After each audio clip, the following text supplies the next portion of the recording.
حضرت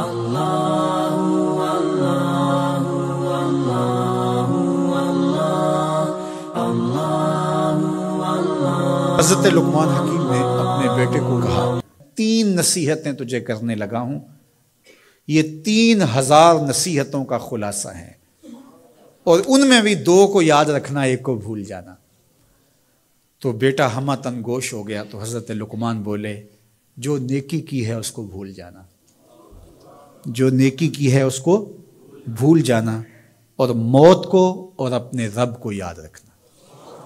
یہ میری ساری نصیحتوں کا خلاصہ ہے۔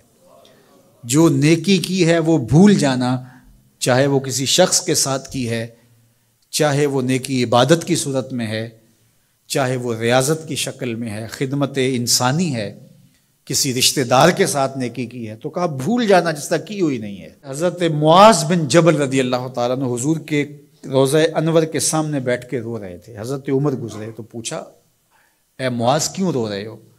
کہا صاحب مزار کا ایک فرمان یاد آیا جس نے رلا دیا۔ کہا وہ کیا فرمان ہے؟ کہا ایک دن حضور نے کہا تھا ادنا سی ریا بھی شرک ہے، تھوڑی سی ریاکاری بھی شرک ہے۔ اللہ صرف اس عمل کو قبول کرتا ہے جو محض اس کے لیے کیا جائے۔ تو نیکی خالص اللہ کے لیے کریں گے تو قابل قبول ہے۔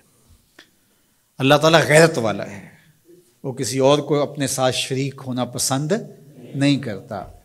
تو جب بھی نیکی کرو، یہ سلس دین ہے، انما الاعمال بالنیات۔ اس حدیث کو علماء نے کہا ہے 3 حصہ دین کا اس میں ہے کہ اعمال کا دار و مدار نیتوں پہ ہے۔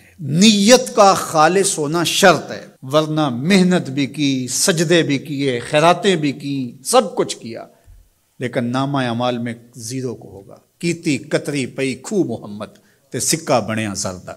تو ریا سے بچنے کی تلقین کی گئی۔ حضرت لقمان حکیم نے کہا جو نیکی کی ہے اس کو بھلا دینا، اللہ کو اور اپنی آخرت کو کبھی فراموش نہ کرنا۔ جب آخرت مستحضر رہتی ہے، ہر وقت بندہ خیال میں رہتا ہے کہ میں اللہ کے حضور پیش ہونا ہے، ایک میدان لگنا ہے، وہاں ترازو گڑے گا، اعمال تولے جائیں گے، تو خود بخود اپنا محاسبہ کرتا رہتا ہے۔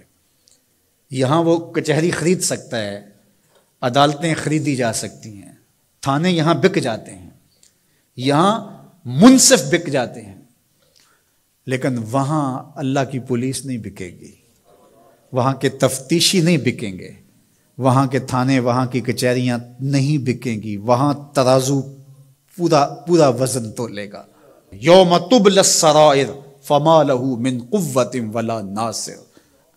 فرمایا جس دن راز کھول دیے جائیں گے، کوئی کسی کی مدد نہیں کر پائے گا، اور نہ کوئی طاقت سے اپنے عیب کھلنے سے روک سکے گا۔ تو جب مستحضر ہوگا کہ میں اللہ کے حضور پیش ہونا ہے، ایک کچہری لگنی ہے، ایک عدالت لگنی ہے۔ آج مکار آدمی، جھوٹا آدمی، خائن آدمی، بد کردار آدمی بچ کے نکل جاتا ہے، عدالتوں کو چکمے دے جاتے ہیں لوگ، عدالتیں خرید لیتے ہیں، دھمکا لیتے ہیں، سب کچھ ہو جاتا ہے اس دنیا میں۔ طاقتور کی کوئی بات نہیں کرتا، کمزور پھٹے چڑھا دیے جاتے ہیں، لیکن ایک عدالت ایسی لگنے والی ہے جہاں انصاف ہوگا، جہاں عدل ہوگا۔ تو اس لیے کہا کبھی اس کو فراموش نہیں کرنا، اور دوسرا اپنے رب سے کبھی بھی غافل نہیں ہونا۔ اپنے رب سے جو غافل ہو جاتا ہے وہ زندگی کے مقصد کو کھو بیٹھتا ہے۔ اور اسی کو رومی کہتے ہیں دنیا ہے یہ چیز، دنیا از خدا غافل بدن۔ دنیا کیا ہے؟ کہا سونے چاندی ہیرے جواہرات کا نام دنیا نہیں ہے، خدا سے غافل ہو جانے کا نام دنیا ہے۔